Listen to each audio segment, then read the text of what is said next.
मेरी जान, मेरे प्यारे से फूल, मेरी जान, मेरा बच्चा, मेरा लाडला, कैसे हो मेरी जान? बोलो ना, कुछ बोल क्यों रही रहे?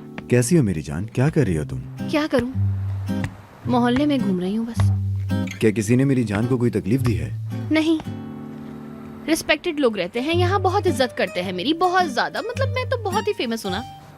लेकिन हाँ, कुछ लोग हैं जिनको जो करना होता है कर देते हैं, बस वो लोग। मैं तुम्हें मिस कर रहा हूँ। अच्छा, सही है। देखना है तुम्हें। हम दिन में तो मिले ही थे ना, मतलब तो फिर। देखो तो सही, कितना टाइम हो गया है। मिस नहीं कर सकते क्या? तुमने मिस नहीं किया?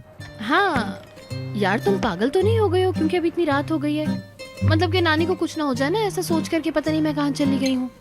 चलो आओ, या फिर मैं आता हूँ तुम्हें लेने। अरे पागल हो गए हो क्या यार? बहुत ज्यादा टाइम हो गया है। होने दो, यहाँ रहना। हाँ बस रहने दो मेरी जान। नानी से बोलूंगी तुम्हारे ख्याल में ना कि मुझे उमर के पास जाना है, मुझे उससे जाके मिलना है। तुम्हें ना उनसे खुद से बात करनी पड़ेगी। कोई तो रास्ता होगा ना? नहीं, मैं चाहती तो बहुत हूँ लेकिन आ नहीं सकती ना अभी। अच्छा ठीक है, कल मिलते हैं अब। ठीक है। गुड नाइट मेरी जान। गुड नाइट मेरी जान।